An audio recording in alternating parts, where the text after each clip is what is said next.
Hello મિત્રો, આજે આપણે પેન્ટ બ્રશની અંદર 4 પોઈન્ટ સ્ટાર શેપનો ઉપયોગ કરીને એક ડિઝાઇન તૈયાર કરશું. તો સૌથી પહેલા 4 પોઈન્ટ સ્ટાર ઉપર હું ક્લિક કરી દઈશ. ત્યારબાદ કલર 1માં આઉટલાઇનનો જે કલર રાખવો હોય તેવો કલર રાખી દેવાનો. ત્યારબાદ સાઇઝ અલગ અલગ સાઇઝ છે, એમાંથી જે સાઇઝ જોતી હોય તે લઈ લેવાની. ત્યારબાદ શું કરવાનું તો કે મસ્ત એક આવી રીતે તમે એક સ્ટાર દોરી લેવાનો. જેવડી સાઇઝનો રાખવો હોય એવડી સાઇઝ તમે રાખી શકો છો. ત્યારબાદ સિલેક્ટ બટન ઉપર ક્લિક કરવાનું અને જોવાનું કે ભાઈ આ સિલેક્ટ થઈ છે, એમાં નીચે ટ્રાન્સપરન્ટમાં રાઈટની નિશાની છે કે નહીં. જો રાઈટની નિશાની ન હોય તો અહીંયા ક્લિક કરી અને રાઈટની નિશાની લઈ લેવાની છે. અત્યારે ઓલરેડી અહીંયા મારે રાઈટની નિશાની ટ્રાન્સપરન્ટમાં ક્લિક છે જ, એટલે હું શું કરીશ તો કે સિલેક્ટ બટન ઉપર ક્લિક કરીશ અને આ સ્ટારને આવી રીતે સિલેક્ટ કરી લઈશ. ત્યારબાદ અહીંયા સાઈડમાં એક રાખીશ. સાઈડમાં રાખી અને અહીંયા કોપી ઉપર ક્લિક કરીશ, એટલે કે એની નકલ તૈયાર કરવાની છે. કોપી ઉપર ક્લિક કરો અથવા તો કીબોર્ડમાંથી શોર્ટકટ કી Ctrl+C દબાવો. ત્યારબાદ તો કે પેસ્ટ આપવાની છે. પેસ્ટની શોર્ટકટ કી થશે Ctrl+V. કીબોર્ડમાંથી Ctrl+V દબાવો અથવા તો અહીંયા પેસ્ટ ઉપર ક્લિક કરો. એટલે 4 પોઈન્ટ સ્ટાર છે એના જેવી જ એક નકલ તૈયાર થઈ જશે. ફરીથી શું કરવાનું તો કે પેસ્ટ ઉપર જવાનું, એટલે 4 પોઈન્ટ સ્ટાર છે એ આવી રીતે તૈયાર થઈ ગયો. જુઓ, ફરીથી પેસ્ટ. તો આવી રીતે એક પછી એક સ્ટાર લેતું જવાનું અને આવી રીતે ધીમે ધીમે જોઈન્ટ કરતું જવાનું. પેસ્ટ. ઉતાવળ નથી કરવાની, શાંતિથી કરવાનું છે. પેસ્ટ ઉપર ક્લિક કરો એટલે એકવાર કોપી થઈ ગયા પછી તમે અનેકવાર એને પેસ્ટ કરી શકો છો. પેસ્ટ ઉપર ક્લિક કરતું જવાનું અને આવી રીતે એની પેટર્ન છે એ તૈયાર કરતું જવાનું.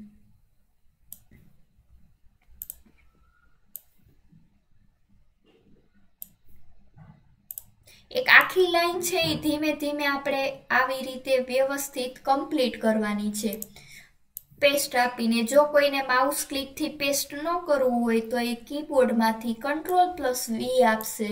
Ctrl+V છે એ પેસ્ટની શોર્ટકટ કી છે. આવી રીતે વ્યવસ્થિત શાંતિથી ઉતાવળ કર્યા વગર એક પેટર્ન આખી લાઈન છે એ પેટર્નની ડ્રો કરી લેવાની છે.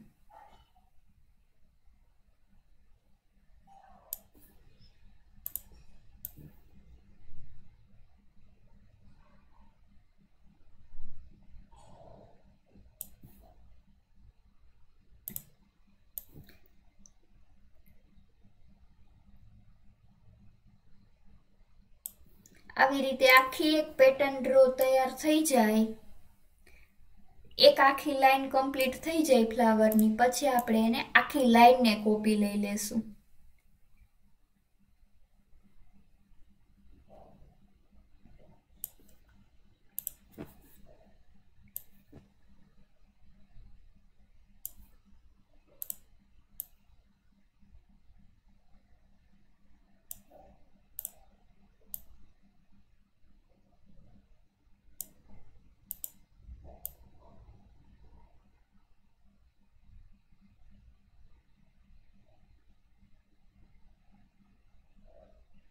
મારે સિંગલ લાઈન તૈયાર થઈ ગઈ છે. ત્યારબાદ સિલેક્ટ બટન ઉપર ક્લિક કરીશ અને હું આખી લાઈનને છે કોપી લઈ શકીએ, પણ હું વ્યવસ્થિત એક પછી એક જ આમાં કોપી આવી રીતે લઈશ શાંતિથી, એટલે આપણું કામ છે એ વ્યવસ્થિત થાય.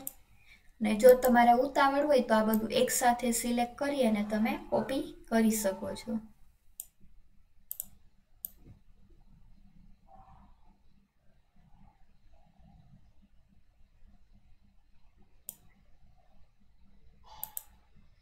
પેસ્ટ ઉપર ક્લિક કરતું જવાનું અને વ્યવસ્થિત આવી રીતે ગોઠવતું જવાનું પેટર્ન.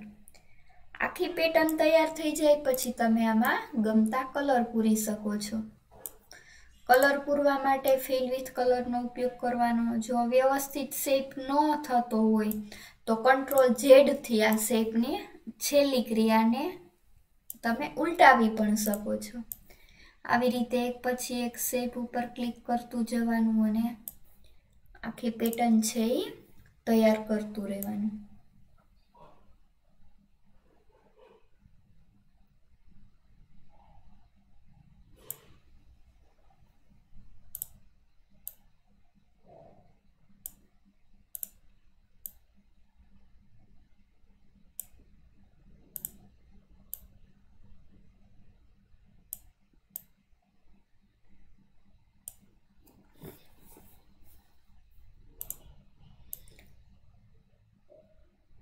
Ctrl+V આપો તોય ચાલે અને અહીંયા પેસ્ટ ઉપર ક્લિક કરી દો તો પણ ચાલે. તમને જે અનુકૂળ લાગે એનાથી તમે આવી રીતે પેસ્ટ આપી શકો છો.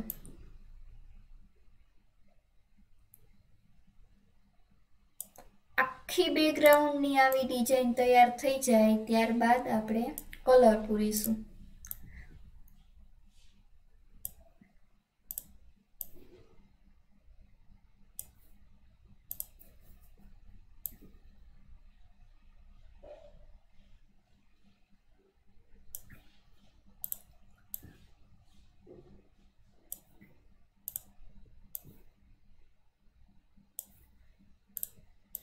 ઓવરઓલ વર્ક પૂરું થવા એવું છે.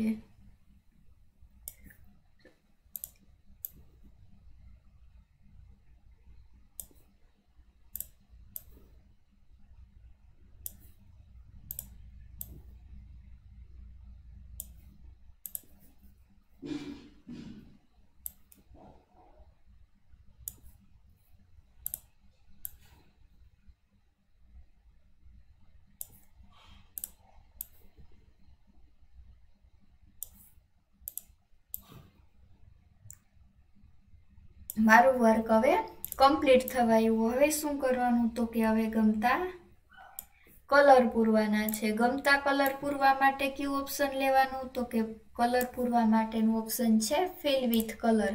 એટલે ફિલ વિથ કલરનો ઉપયોગ કરી અને તમે ગમતા કલર આમાં આવી વ્યવસ્થિત રીતે તમે પૂરી શકો છો.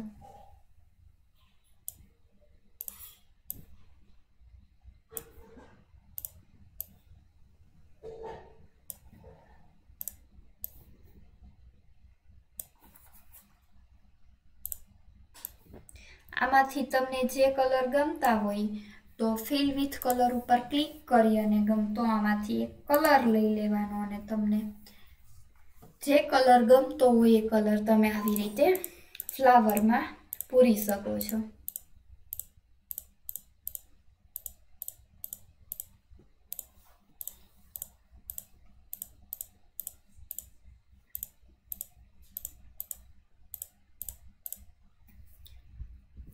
ખોટો કલર પૂરાઈ જાય એટલે કે જે જગ્યાએ ન પૂરવું હોય ત્યાં પૂરાઈ જાય તો Ctrl+Z આપી અન્ડુ ક્રિયા કરી અને કલરને તમારે કાઢવું હોય તો તમે કાઢી શકો છો.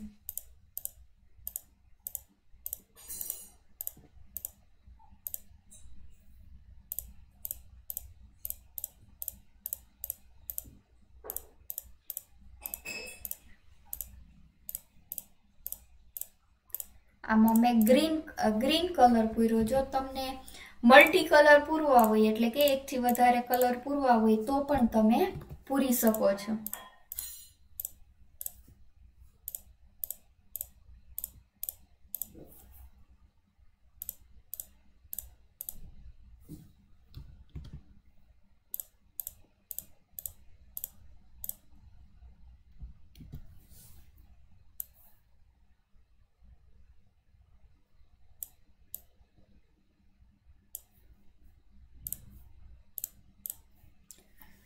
તો મિત્રો મસ્ત પેટર્ન તૈયાર થઈ ગઈ. આની અંદર જો વધારે બીજો કલર પૂરવો હોય તો પણ તમે પૂરી શકો છો.